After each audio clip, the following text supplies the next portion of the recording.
대학을 그것도 명문대를 나왔는데 도배사를 한다. 예전 같으면 생각하기 좀처럼 쉽지 않은 그런 장면이죠. 그런데 요즘은 참 많이 볼 수 있다고 합니다. 직접 보겠습니다.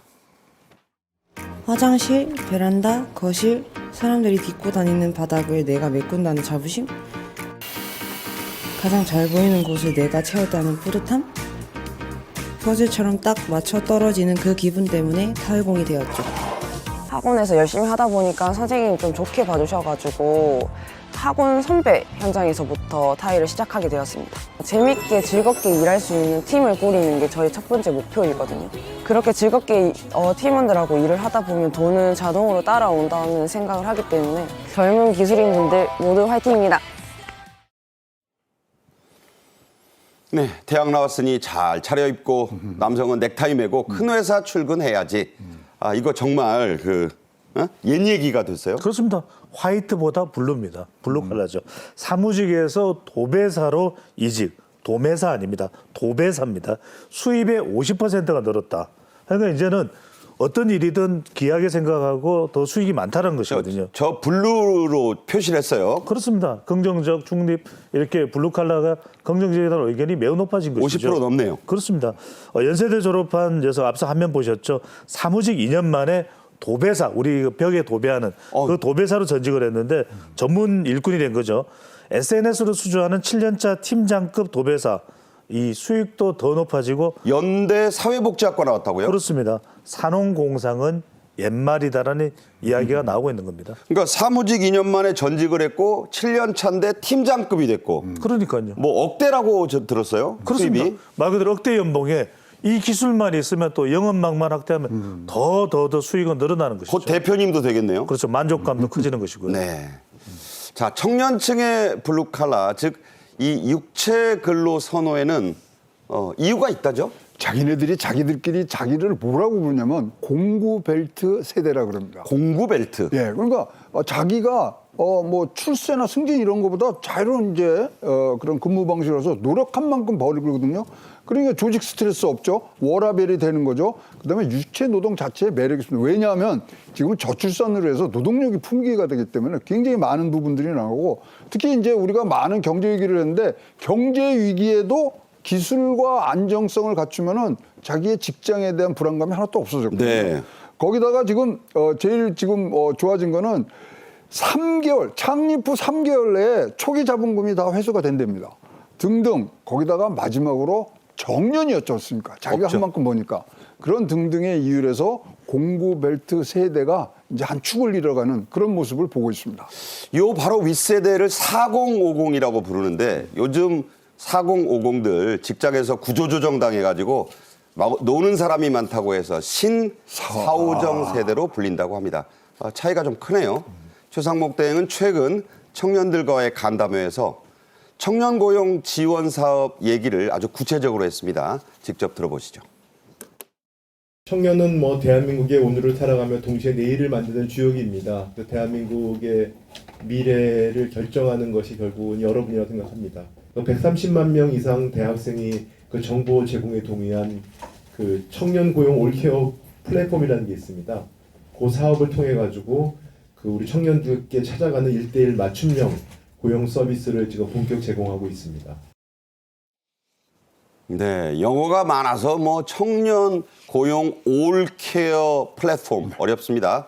쉽게 좀 풀어주세요. 그러니까요. 설명을 또 하고 있습니다. 1:1 맞춤형 고용 서비스. 그러니까 본인이 원하는 직업을 찾아갈 때까지 최대한 지원을 해주는 겁니다. 청년 고용 맞춤형 취업 전 과정을 지원하는 정책을 확대 시행하겠다는 겁니다. 일도 구직 활동도 하지 않는 쉬었음 청년이 늘어나고 있는 저런 추세거든요. 용어를 쓴대요. 쉬었음, 그냥 쉬었음. 그렇습니다. 대학 졸업 또 2년 내에 미취업 청년을 대상으로 이제 올해부터 확대가 되는 겁니다. 원래는 그랬는데 이제 저 대상을 늘린다는 거죠. 그렇습니다. 졸업 예정 또 유예자 또 취급 계고 바꾸려고 하는 또 직업계 고등학교. 그렇죠. 직업계 고등학교입니다. 또 대학교 대학원. 대학원 졸업생들 1만여 명을 대상으로 하는 것인데 직업 훈련부터 이제 매칭까지 스스로 또 기획할 수 있는 그런 또 프로그램이 제공되는 것인데 121개 학교에 5만여 명까지 이런 프로그램이 제공이 될 예정입니다. 그러니까 누가 지시하는 게 아니고 셀프로 기획해서 자기 계획을 짠다는 겁니다. 여기가 이제 포인트가 되는 거죠. 청년들의 사회 조기 진출을 위한 정책들도 많이 나왔네요. 지금 올케어라는 게 뭐냐면 일자리, 교육, 그다음에 자산, 주거 네 가지에 대해서 지금 사회 이 조기 진출하는 데 있어서의 정책들을 지금 내놓은 거 있죠.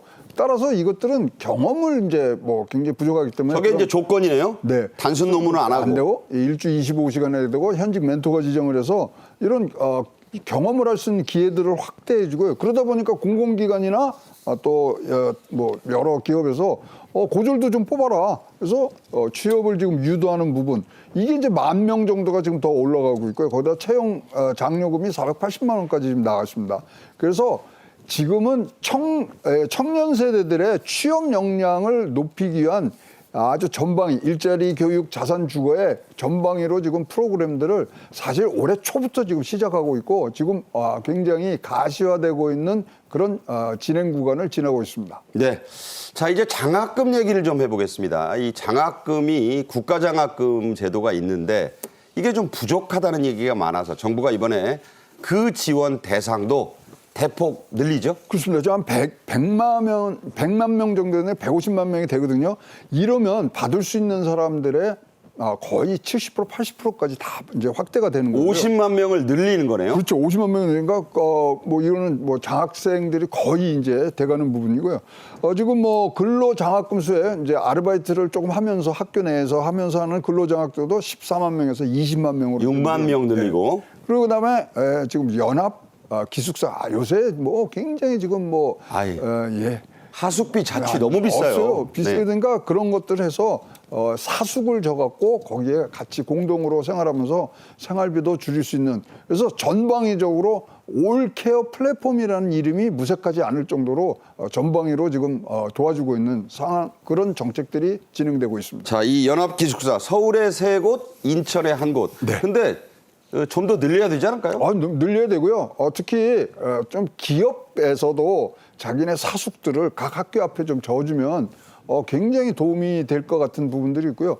지금 뭐 지방에 있는 그런 지방자치단체에서 자기네들 고향 출신들이 서울에서 대학 다니는 것들을 이렇게 도와주는 사숙들이 많습니다만은 이제 기업들이 나설 때라고 생각을 합니다. 네. 자, 장학금은 뭐 이제 학업만 돕는다 생각하시는 분들이 있는데 주거 안정을 위한 장학금이 신설됐습니다. 이거 지방 학생들, 자취생들에게 큰 도움이 되겠네요. 그래서 상당히 큰 도움이 됩니다. 사실은 학생들이 제일 큰 부담되는 게 거주비 부담이거든요. 근데 이것이 이제 앞으로 이제 장학금으로 지급이 됩니다. 이른바 주거안정 장학금입니다.